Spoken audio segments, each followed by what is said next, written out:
Canada, जो कभी refugees और इमिग्रेंट्स के लिए दुनिया में सबसे लोकप्रिय देश के रूप में खुद को प्रस्तुत करता था, अब एक नया कदम उठाने जा रहा है। इसके तहत कनाडाई सरकार रिफ्यूजीज के लिए दावा मुश्किल बताने वाला एक ग्लोबल ऑनलाइन एडवर्टाइजिंग कैंपेन शुरू करने जा रही है। इस विज्ञापन में ये बताया जाएगा कि कनाडा में असाइलम लेना अब आसान नहीं रहा है। कनाडा के इमिग्रेशन विभाग ने बताया है कि सरकार $1,78,662 के विज्ञापन को मार्च तक 11 भाषाओं में जारी करेगा, जिनमें स्पेनिश, उर्दू, यूक्रेनी, हिंदी और तमिल शामिल हैं। इसे प्रधानमंत्री जस्टिन ट्रूडो के एंटी इमिग्रेंट गवर्नमेंट द्वारा इमिग्रेशन में एक्सटेंसिव चेंजेस और रिफ्यूजीज की बढ़ती भीड़ को कम करने का प्रयास बताया जा रहा है। कनाडा ने प्रवासियों को अपने देश में पैदा हुई हाउसिंग क्राइसिस के लिए जिम्मेदार ठहराया है। सरकार का कहना है कि बाहरी लोगों के आने से घरों के दाम बढ़े हैं और स्थानीय लोगों को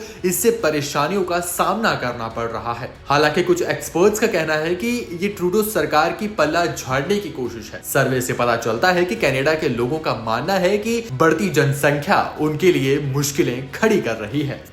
कनाडा, जो कभी रिफ्यूजीज और इमिग्रेंट्स के लिए दुनिया में सबसे लोकप्रिय देश के रूप में खुद को प्रस्तुत करता था, अब एक नया कदम उठाने जा रहा है। इसके तहत कनाडाई सरकार रिफ्यूजीज के लिए दावा मुश्किल बताने वाला एक ग्लोबल ऑनलाइन एडवर्टाइजिंग कैंपेन शुरू करने जा रही है। इस विज्ञापन में ये बताया जाएगा कि कनाडा में असाइलम लेना अब आसान नहीं रहा है। कनाडा के इमिग्रेशन विभाग ने बताया है कि सरकार $1,78,662 के विज्ञापन को मार्च तक 11 भाषाओं में जारी करेगा, जिनमें स्पेनिश, उर्दू, यूक्रेनी, हिंदी और तमिल शामिल हैं। इसे प्रधानमंत्री जस्टिन ट्रूडो के एंटी इमिग्रेंट गवर्नमेंट द्वारा इमिग्रेशन में एक्सटेंसिव चेंजेस और रिफ्यूजीज की बढ़ती भीड़ को कम करने का प्रयास बताया जा रहा है। कनाडा ने प्रवासियों को अपने देश में पैदा हुई हाउसिंग क्राइसिस के लिए जिम्मेदार ठहराया है। सरकार का कहना है कि बाहरी लोगों के आने से घरों के दाम बढ़े हैं और स्थानीय लोगों को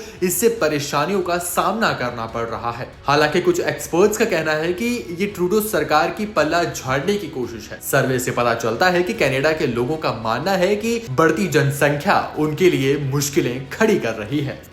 कनाडा, जो कभी रिफ्यूजीज और इमिग्रेंट्स के लिए दुनिया में सबसे लोकप्रिय देश के रूप में खुद को प्रस्तुत करता था, अब एक नया कदम उठाने जा रहा है। इसके तहत कनाडाई सरकार रिफ्यूजीज के लिए दावा मुश्किल बताने वाला एक ग्लोबल ऑनलाइन एडवर्टाइजिंग कैंपेन शुरू करने जा रही है। इस विज्ञापन में ये बताया जाएगा कि कनाडा में असाइलम लेना अब आसान नहीं रहा है। कनाडा के इमिग्रेशन विभाग ने बताया है कि सरकार $1,78,662 के विज्ञापन को मार्च तक 11 भाषाओं में जारी करेगा, जिनमें स्पेनिश, उर्दू, यूक्रेनी, हिंदी और तमिल शामिल हैं। इसे प्रधानमंत्री जस्टिन ट्रूडो के एंटी इमिग्रेंट गवर्नमेंट द्वारा इमिग्रेशन में एक्सटेंसिव चेंजेस और रिफ्यूजीज की बढ़ती भीड़ को कम करने का प्रयास बताया जा रहा है। कनाडा ने प्रवासियों को अपने देश में पैदा हुई हाउसिंग क्राइसिस के लिए जिम्मेदार ठहराया है। सरकार का कहना है कि बाहरी लोगों के आने से घरों के दाम बढ़े हैं और स्थानीय लोगों को